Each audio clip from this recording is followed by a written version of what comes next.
मित्रों, एक विषय है और ये विषय आध्यात्म से जुड़ा हुआ है।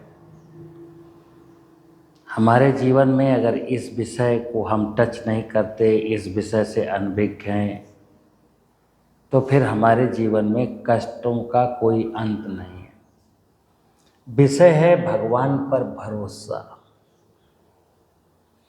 अपने अपने अंतःकरण में झांक करके कोई देखे कि भगवान पर भरोसा क्या होता है, किसे किसे भगवान पर भरोसा है। मेरा अपना अनुभव है, प्रूफ के साथ बोलूँगा कि अभी तो भगवान पर किसी को भरोसा नहीं है। अब जिसे भगवान पर भरोसा नहीं होगा वो और किसी पर भरोसा कैसे करेगा। इसीलिए इस कलयुग में एक प्रचलन है, एक शब्द है कि भाई आजकल किसी पर भरोसा नहीं किया जा सकता है ना। क्योंकि जो दुनिया भगवान पर भरोसा नहीं कर रही है वो एक आम आदमी पर भरोसा क्या करेगी। भरोसा मित्र एक ऐसा विषय है कि बिना भरोसे के तो दुनिया चलती नहीं है। हमें भरोसा तो करना पड़ता है। भरोसा, जिसका दूसरा नाम है विश्वास।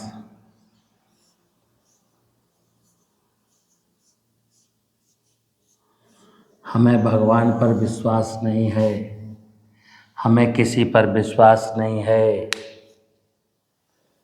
इसी का परिणाम है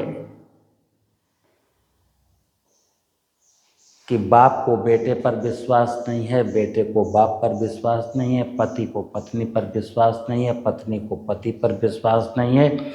और दो लोग मिलकर के बिजनेस करते हैं तो उनको इसको उस पर विश्वास नहीं है, उसको उस पर विश्वास नहीं है। और रियलिटी में कोई विश्वसनीय है ही नहीं।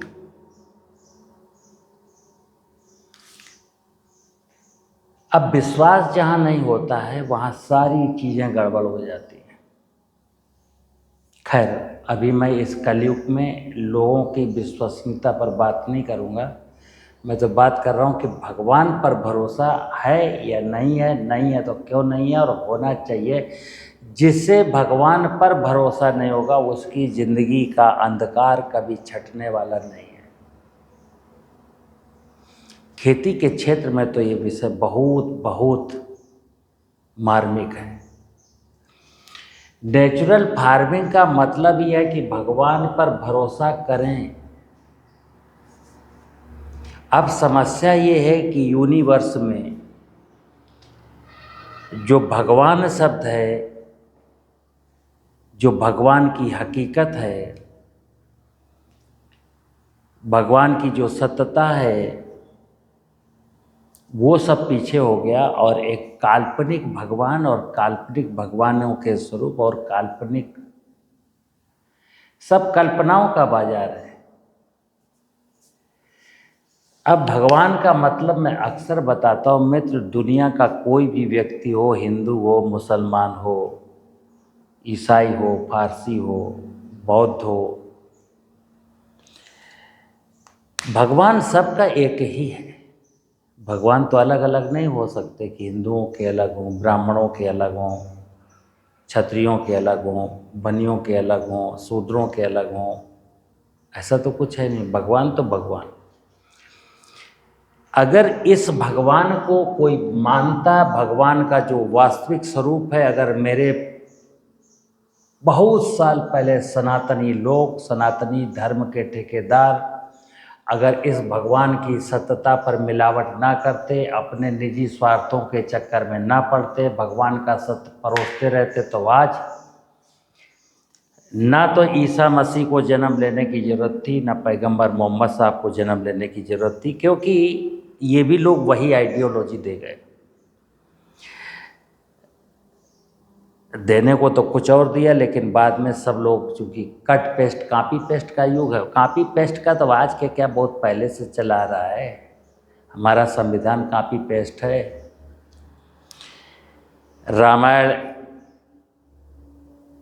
मतलब जो हमारे हिंदुओं के धर्म ग्रंथ हैं उन्हीं से मिलते जुलते, ईसाइयों के हैं उन्हीं से मिलते जुलते, मुसलमानों के हैं, लेकिन व्याख्याएं सबने अलग अलग कर ली, क्योंकि वहाँ भी वही चक्कर है।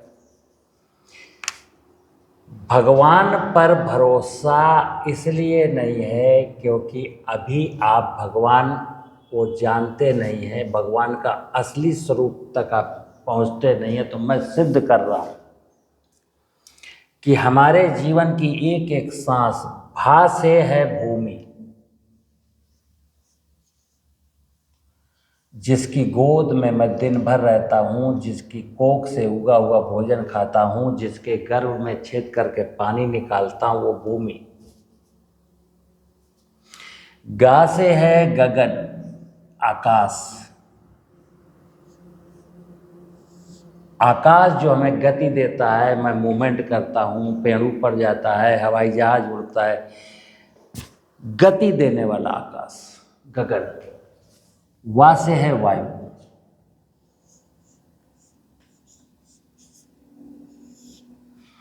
जिन इलाकों में पेड़ पौधे नहीं हैं वहाँ ऑक्सीजन नहीं है, लेकिन उनको भी ऑक्सीजन वायु देवता मिल देते हैं। जंगली क्षेत्रों से वायु निकलती है और वहाँ तक जाती है जहाँ ऑक्सीजन नहीं है। समुद्र के ऊपर बादल बनते हैं, बादलों को वायु देवता वहाँ तक खींच के ले जाते हैं जहाँ धरती की वनस्पतियों को पानी की जरूरत है। पानी का स्रोत तो समुद्र है, लेकिन वायु देवता के बिना हम तक नहीं आ सकता। आ से है अग्नि, सूरज।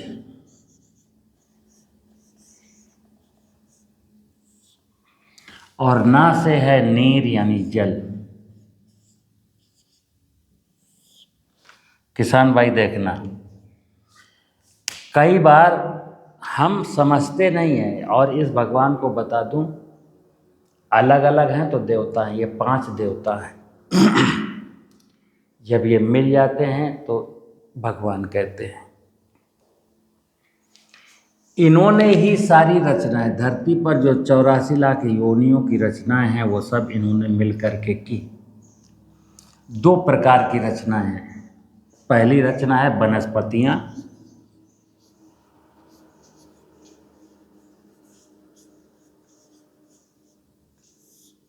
और दूसरी रचना है जीव।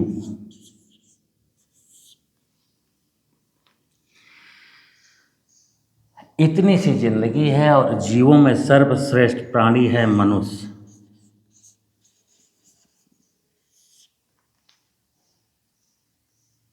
ग्रह हैं, नक्षत्र हैं।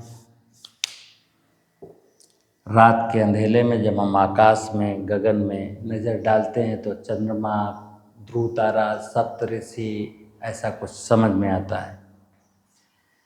वो दिखते हैं, दिन के उजाले में सूरज दिखता है, फिर समुद्र दिखता है, नदी दिखती है, झरने दिखते हैं, पहाड़ दिखते हैं, वनस्पतियाँ दिखती हैं, जीव जंतु, जलचर, थलचर, नभचर दिखते हैं, और मनुष्यों की भीड़ दिखती है। इतनी सी दुनिया है, और ये दुनिया किसकी? भगवान की। यहाँ करता कौन है? जो कुछ भी हो रहा है भगवान करता, केवल भगवान।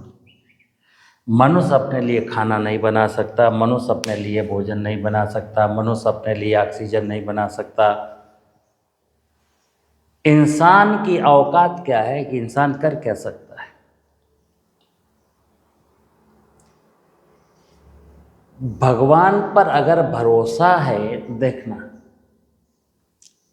भगवान पर जिसको भरोसा है कि हाँ भगवान ही है जिसने मुझे जन्म दिया, जिसने मुझे पाल रहा है, मरने के बाद मुझे इसी पंचमहाभूत में विलीन हो जाना है, मुझे ऑक्सीजन भगवान की व्यवस्था है, यानी कि वनस्पतियों से ऑक्सीजन मिलती है तो भगवान की तो अनुकंपा है।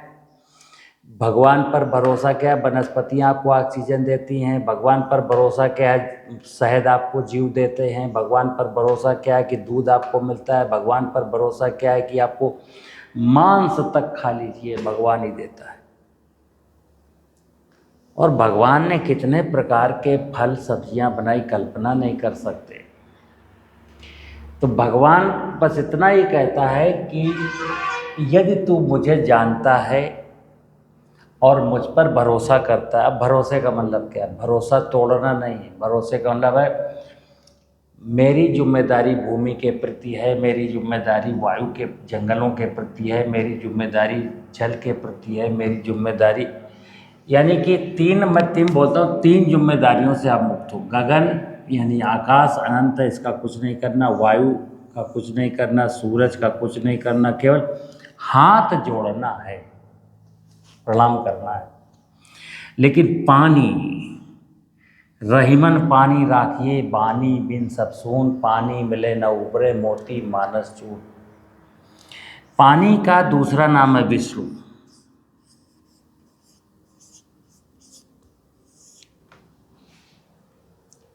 धरती माँ,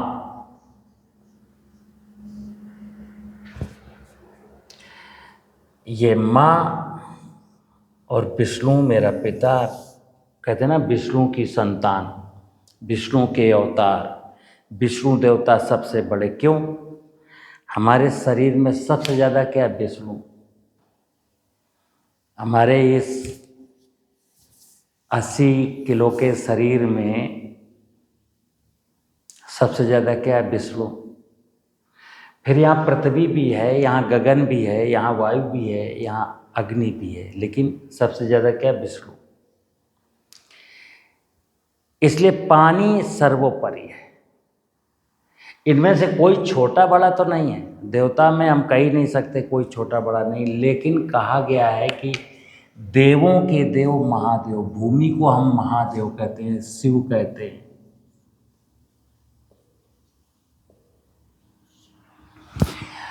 अब ये महादेव के लिए ये चारों देवता गगन वायु अग्नि महादेव की सेवा में लगे रहते हैं। कारण कि वनस्पतियाँ, पानी नहीं होगा तो धरती के ऊपर जो वनस्पतियाँ वो नहीं होंगी, और जब वनस्पतियाँ नहीं हो तो आदमी तो क्या, जो कोई भी जीव जंतु नहीं, कोई भी जीव होगा ही नहीं, क्योंकि सारे जीवों का भोजन है वनस्पतियाँ। कोई जीव अगर मांसाहारी भी है तो उसी का शिकार करता है जो शाकाहारी है। यानी चैन लाइफ वनस्पतियों से चलती है और वनस्पतियों की लाइफ पानी से है। वनस्पतियों की ज़िंदगी पानी पर डिपेंड है और जीवों की ज़िंदगी वनस्पतियों पर डिपेंड है। तो मनुष्य का कर्तव्य क्या हुआ कि भगवान की इस व्यवस्था पर भरोसा रखे और इस व्यवस्था के प्रति समर्पित हो। अभी क्या होता है कि आदमी अपनी मर्जी से खुराफात कर रहा है। कोई ज़मीन को बंजर बना रहा है, कोई ज़मीन के नीचे का पानी लूट रहा है, कोई बारिश का पानी बहा रहा है, कोई पानी का जंगल को काट रहा है, कोई जीवों को मार रहा है। तो ये व्यवस्था जब डिस्टर्ब होती है तो भगवान क्या करे? जब हम ही ने कोई व्यवस्था डिस्टर्ब कर दी, और मैं आपको बताता हूँ कि आप लोग हर साल 2, 3, 4 बार किसी मैरिज पार्टी में जाते होंगे। आपके मामा की लड़की है, आपकी चाचा के लड़की की शादी है, आपके कुछ भी मतलब शादी का पंडाल लगा है। शादी के दिन शादी का पंडाल 6 बजे बिल्कुल, जो भी ठेकेदार थे, वेंडर्स थे, उन्होंने पंडाल को खूबसूरत सजा दिया दुल्हन की तरह। फिर जनाती और बाराती पहुंचते हैं। बैरा है, कोई काफ़ी ला रहा है, कोई चाय ला रहा है, कोई कोल्ड ड्रिंक ला रहा है, कोई कटलेट ला रहा है, कोई चटनी ला रहा है। जगह जगह पर डस्टबिन रखे, जगह जगह पर। अब आप चेयर में बैठे हो, आपको कोई यहाँ पर काफ़ी दे गया, आपने काफ़ी पी और थोड़ी सी छोड़ दी तो नीचे कारपेट बिछी है। आप उठ करके 2 कदम चल के डस्टबिन तक नहीं गए, वहीं बोले हमारा क्या, हमारा यहाँ क्या है। ऑलमोस्ट 1000 लोगों में 15, 20, 25, 30 लोग ऐसे होते हैं जो ऐसा करते हैं कि जरा डस्टबिन में ले जाए, नहीं तो सब वहीं डाल दिए। आपको रसगुल्ला तक आया नाश्ते में, तो मीठा कम खाना है, तो रसगुल्ले को निचोड़ा और रसगुल्ला खा लिया और सीरा वहीं डाल दिया। किसी ने इधर थूक दिया, किसी ने इधर ये कर दिया, किसी ने जूते अपने पर्दे से पोंछ लिए। 6 बजे जो पंडाल दुल्हन की तरह सजा हुआ था, 9 बजे उसकी 6 बजे के पंडाल की ज़रा फोटो वीडियोग्राफी करा लीजिए और 10 बजे रात की फिर वीडियोग्राफी करा लीजिए, तो क्या वो बदसूरत सा पंडाल हो गया, उजड़ गया। किसने उजाड़ा? कौन था? आप लड़की के रिश्तेदार थे, लड़के के रिश्तेदार थे। किसने उस पूरे व्यवस्थित पंडाल को ख़राब किया? इन्हीं बारातियों ने। तो हम लोग क्या बाराती हैं भगवान की। भगवान ने मुझे धरती पर बुलाया कि आइए देखिए ज़रा मेरा कारोबार। हमने क्या किया? उजाड़ने लगे, लालच के चक्कर में, लोभ के चक्कर में। अब ये जो व्यक्ति जमीन की फर्टिलिटी को लूट लेना चाहता है, जो व्यक्ति जंगल को काट करके धनाढ्य बनना चाहता है, जो व्यक्ति किसी जीव के मांस का कारोबार करके धनाढ्य बनना चाहता है, जो व्यक्ति इंसान को लूट लेना चाहता है, यानी भगवान की व्यवस्था पर भरोसा नहीं है, भगवान पर विश्वास नहीं है। और हम तो सिर्फ खुद की, हमें विश्वास खुद पर भी नहीं है। एक मेरे मित्र हैं, बहुत नज़दीकी मित्र हैं, किसी ने उनके 1 लाख रुपए लिए और कहा कि हम 3 महीने में लौटा देंगे। उन्होंने नहीं लौटाए, उन्होंने भी नहीं मांगा। 6 महीने बाद उनकी पत्नी कहती कि 6 महीना हो गया, मांग लो। तो मांगने गए, तो उन्होंने कहा भाई साहब अब तो मेरे पास है नहीं। मैंने कहा था 3 महीने में ले लेना, अगर 3 महीने बाद आप आते तो पैसे मैंने आपके 1 लाख कहीं से मैनेज करके रखे थे, लेकिन आप आए नहीं, तो मैंने सोचा आपको ज़रूरत होगी नहीं, तो मैंने कहीं लगा दिए। अब मेरे पास जब होगा तो दूंगा, नहीं तो आप ये मान लीजिए वो पैसे आपके डूब गए। वो सज्जन हमसे आकर के मिल के कहते हैं, यार सचान साहब दुनिया विश्वास करने लायक बची नहीं। हमने कहा क्या हुआ? हम समझ गए कि चोट तगड़ी है। उन्होंने किस्सा बताया।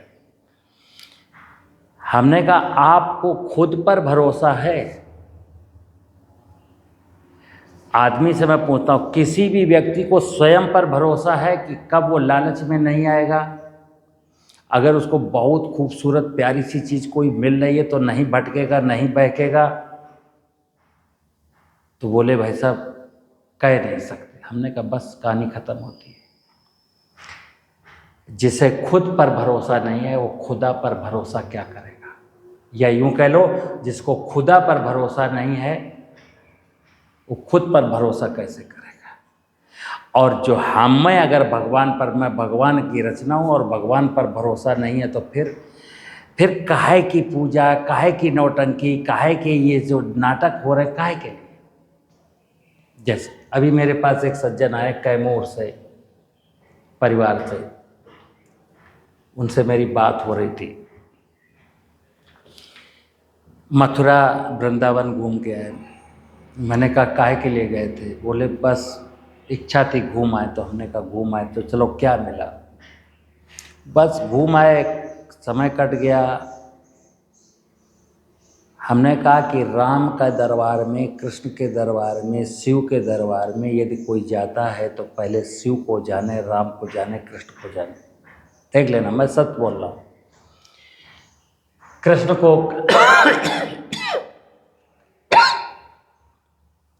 को भगवान कहा गया, राम को भगवान कहा गया, शिव को भगवान कहा गया। शिव ने जो किया, कृष्ण ने जो किया, राम ने जो किया, वो तो आप कर नहीं रहे। राम ने तो भाई के लिए अयोध्या की गद्दी ठुकरा दी। कृष्ण ने द्रौपदी के चीर हरण पर सत्य एवं धर्म की स्थापना के लिए महाभारत करवा दिया। हम लोग सत्य को नकार रहे हैं, असत्य की ओर जा रहे हैं, धर्म को नकार रहे हैं, अधर्म की ओर जा रहे हैं। बस इसलिए मेरे जीवन में कष्ट है। किसान के साथ यही हो रहा है। इस भगवान की जब पूजा करेंगे तो नकली घी लाएंगे। देखिए विश्वास आपको कितना है इस भगवान पर। इस भगवान को समझते क्या है? इस भगवान की जब पूजा होती तो 250 रुपये किलो का घी मिल जाता है। अपने खाने के लिए 1000 रुपये किलो का घी लाते हो। मैंने एक सज्जन से पूछा ये क्या है? अरे भगवान को ही तो चढ़ाना है। तो मैंने कहा भगवान को आप बेवकूफ़ समझते? बोले नहीं। हमने समझते तो हो। बोला नहीं भाई सब कैसी बात कर रहे हो, भगवान को बेवकूफ़ कैसे समझ सकता हूँ? हमने कहा समझ तो रहे हो, अपने लिए 1000 रुपये वाला किलो का घी और भगवान के लिए 250 रुपये। अरे भगवान को तो चलाना। हमने कहा बोलो या ना बोलो, भगवान तुम्हारी नज़रों में तुम भगवान को बेवकूफ़ ही समझते हो, तभी तो 250 रुपये वाला घी कबूल कर लेगा। आप देवी के दरबार में जाते हो तो नारियल आपको 20 रुपये का मिलता है, और जब अपने लिए नारियल के लड्डू बनाने होते हैं तो 50 रुपये का मिलता है। मैंने एक सज्जन से बोला कि यार 20 रुपये का नारियल क्यों चढ़ाते? बोले अब देवी को तो चढ़ाना है। हमने कहा देवी को चूतिया समझते हो? आज की तारीख में हम सब लोगों की हरकतें यही हो गई हैं मित्र, और हम ज़मीन को कुछ देना नहीं चाहते, ज़मीन से 300 कुंटल गन्ना पैदा करना चाहते हैं। मैं पानी बचाना नहीं चाहता हूँ और सिंचाई वाली फसल बोना चाहता हूँ। हम पेड़ लगाना नहीं चाहते और सोचते हैं कि यार यहाँ की आबो हवा बहुत ख़राब है, चलो माउंट आबू घूमाते हैं। मित्र, मेरे जो बातें हैं, मेरे जो विचार हैं, मेरे जो कुछ आपको अटपटा ज़रूर लगेगा, लेकिन सत्य यही है। सत्य बहुत कड़वा होता है। सत्य इतना कड़वा होता है, इतना कड़वा होता है कि कुछ मत पूछो। इसीलिए लोग सत्य नहीं बोलते, क्योंकि सत्य आप सुनना नहीं चाहते हो। अगला सोचता है सत्य बोलेंगे तो जूते पड़ेंगे, पैसे तो मिलेंगे नहीं। आज की तारीख में कोई भी धर्मगुरु अगर सत्य बोल देगा ना तो भाई सब जूते ही पड़ेंगे, लेकिन उसको तो पैसे चाहिए, इसलिए वो भी झूठ बोलता है, मीठा मीठा झूठ। बोले वाणी में क्या दम है, गुरु जी कितने अच्छे, क्योंकि आपके मतलब की चीज़ बता रहा है।